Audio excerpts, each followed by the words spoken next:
is any kind of positive outcome, which I know is weird to say from all of this Brett Kavanaugh drama that's been happening, all the women who have come out and accused him of sexual assault, yet Republicans insisting that he be nominated and confirmed for the U.S. Supreme Court in spite of his torrid history.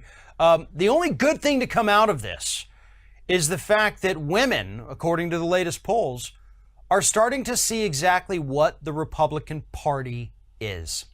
It's a party of white males, by white males, for white males. And that is why the latest rounds of polling show double-digit decreases in the amount of support that Republican women have for their own party. With Brett Kavanaugh alone, in the last week, support for him fell by 18 points among Republican women. Support for Donald Trump among Republican women has fallen by 19 points in the last week and a half. I mean, we're almost at 20%, a 20% drop in support among Republican women. And let's not forget that white women here in the United States voted, the majority of them, for Donald Trump. They thought he was a decent enough guy in spite of the Access Hollywood tape, in spite of all the sexual misconduct allegations against him. Maybe they thought at the time it was a one-off thing, or maybe something he had done earlier in his life and he's moved on. He's not that kind of guy anymore.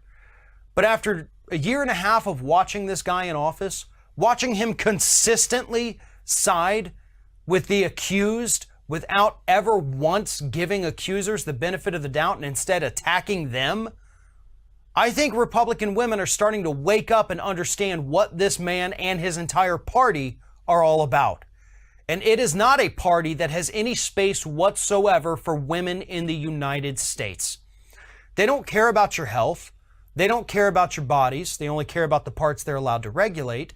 And they certainly don't care about consent.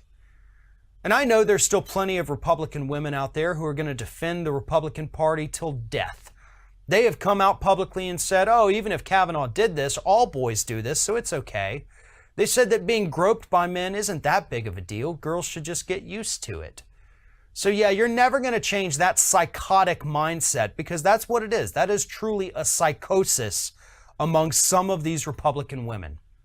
But the ones out there who are still independent thinkers, the ones who understand that this is not the way the country is supposed to work, these are not the words the president's supposed to say, this is not the kind of behavior we should be seeing from our elected officials or from someone who wants to be on the Supreme Court, they're waking up and they're realizing that we can do better as a country. We can do better for our daughters. We can do better for our sons. And we sure as hell can demand better from the people that we send to Washington, D.C. And with only a few weeks to go before the midterms, this is a really, really bad time for the Republican Party to be losing 20% of their women. But hopefully this isn't just a one-off. I'm hoping that this is a permanent sea change with some of these people, because these women need to understand, because we've been watching it for decades now. The Republican Party, as it stands right now, is never going to care about women. They're always going to think they're beneath them, and they're always going to rule in a way that shows that.